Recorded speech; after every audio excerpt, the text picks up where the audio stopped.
Hi అండి. నమస్తే. Welcome back to our channel. నేను మీ హారిక. ముందుగా అందరికీ రథసప్తమి శుభాకాంక్షలు. ఆ సూర్యభగవానుడి ఆశీస్సులతో అందరూ ఆరోగ్యంగా ఆనందంగా ఉండాలని కోరుకుంటున్నాను. మేమైతే రథసప్తమి రోజు ఉదయాన్నే 7 జిల్లేడు ఆకులు 7 చిక్కుడు ఆకులు తీసుకుని తలపైన, భుజాలపైన, కాళ్ళు చేతులపైన చిక్కుడు ఆకులను జిల్లేడు ఆకులను పెట్టి తలస్నానం చేస్తాము. ఇంకా రథసప్తమి రోజు ప్రత్యేకంగా ఆవు పిడకలను ఉపయోగించి ఆవు పాలతో పరమాన్నాన్ని ప్రసాదంగా చేసి ఆ సూర్యభగవానుడికి ప్రసాదాన్ని నివేదన చేస్తారు. నేనైతే మా ఇంటికి ఎదురుగా ఆ సూర్యకిరణాలు పడేటట్టు వాకిలిలో ఆవు పేడతో కలాపుని చల్లి ప్రసాదంగా పరమాన్నాన్ని చేయటానికి ఇలా పొయ్యిని పెట్టి ఆవు పిడకలను ఉపయోగించి ఫస్ట్ ఇలా పొయ్యిని అంటిస్తున్నాను. ఆవు పిడకలు బాగా కాలి మంట బాగా రావడం కోసం కొంచెం కర్పూరం, ఆవు నెయ్యిని వేశాను. తర్వాత పొయ్యి పైన గిన్నెను పెట్టి ఆవు పాలను పోసి ప్రసాదంగా పరమాన్నాన్ని చేసి ఆ సూర్యభగవానుడికి ప్రసాదం నివేదన చేశాను. అలాగే పరమాన్నం తయారయ్యేలోపు ఆవు పేడతో కలాపం చల్లాను కదా, రథం ముగ్గును వేసి సూర్యుడికి 7 గుర్రాలు ఉంటాయి కదా, 7 చిక్కుడుకాయలను తీసుకుని చిక్కుడుకాయలతో రథంను తయారు చేశాను. సింపుల్గా ముగ్గుతో వేసిన రథంను అలాగే చిక్కుడుకాయలతో చేసిన రథం వీడియోను మీరు కూడా చూసేయండి.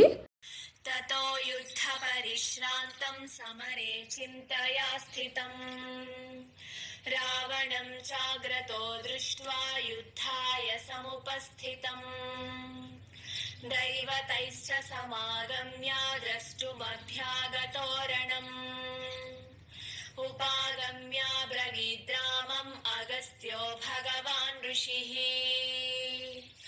రామ రామ మహాబాహో శృణు గుహ్యం సనాతనం ఏన సర్వాన్ నరీన్ వత్సా సమరే విజయిష్యసి ఆదిత్య హృదయం పుణ్యం సర్వశత్రు వినాశనం జయావహం జపే నిత్యం అక్షయ్యం పరమం శివం సర్వమంగళమాంగళ్యం సర్వపాపప్రణాశనం చింతాశోకప్రశమనం ఆయుర్వర్ధనముత్తమం రశ్మిమంతం సముద్యంతం దేవాసురనమస్కృతం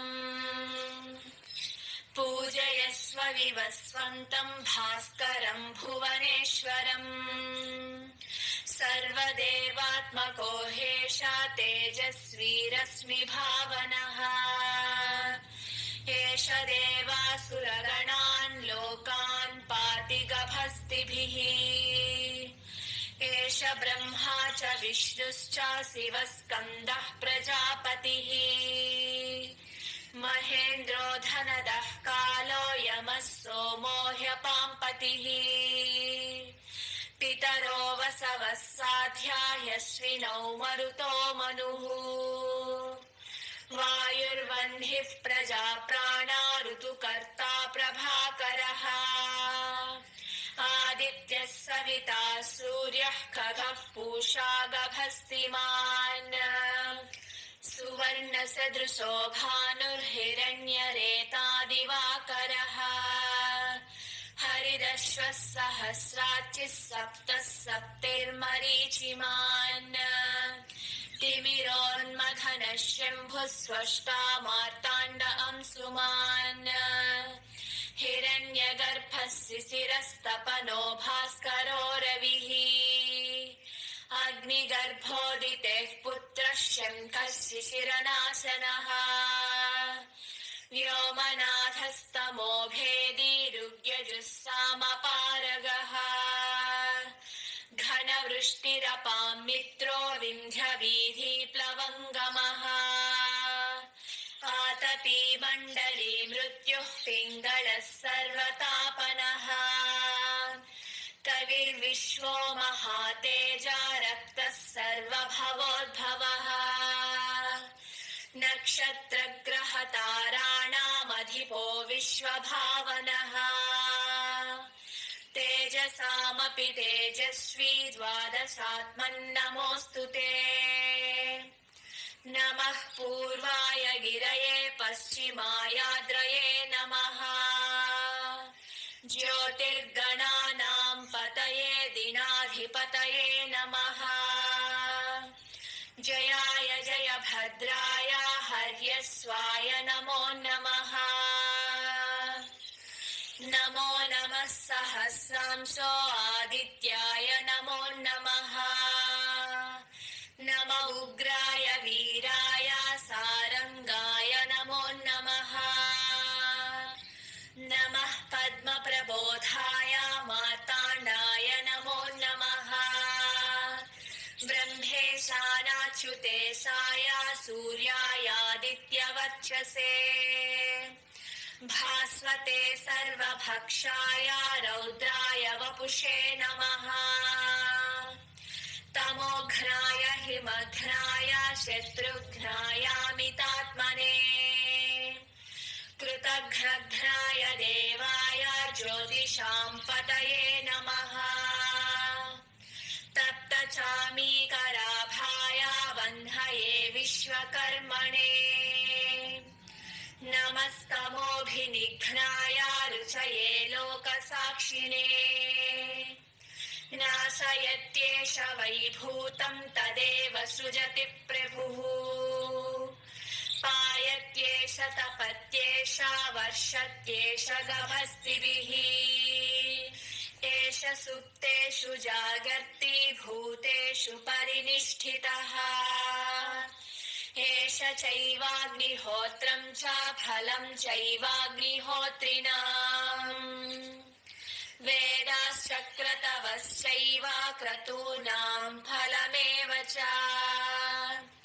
यानि कृत्यानि लोकेषु सर्व एष रविः प्रभुः एनमापस्सु कृच्छ्रेषु कान्तारेषु भयेषु च कीर्तयन् पुरुषः कश्चिन्नावसीदति राघव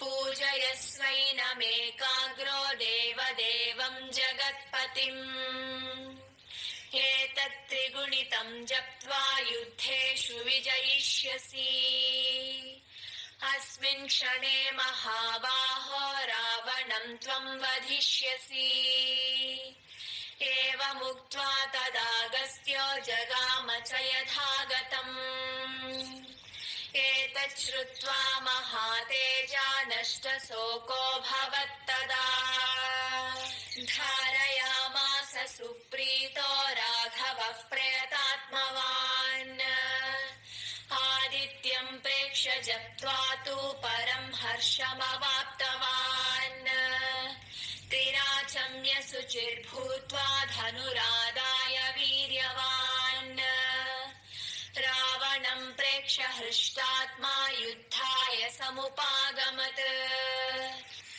सर्वयत्नेन महता वधे तस्य धृतोऽभवत् अधरविरवदन् निरीक्ष्य रामं मुदितमनाः परमं प्रहृष्यमाणः निशिचरपति संशयं विदित्वा सुरगणमध्यगतो वचस्त्वरेति రథం ముగ్గును వేసి ముగ్గులో పసుపు కుంకుమను అలంకరించి చిక్కుడుకాయలతో రథంను తయారు చేసేలోపు పరమాన్నం కూడా రెడీ అయిపోయింది. ఇంకా రథసప్తమి రోజు చిక్కుడు ఆకుల్లోనే పరమాన్నాన్ని ప్రసాదంగా నివేదన చేస్తారు.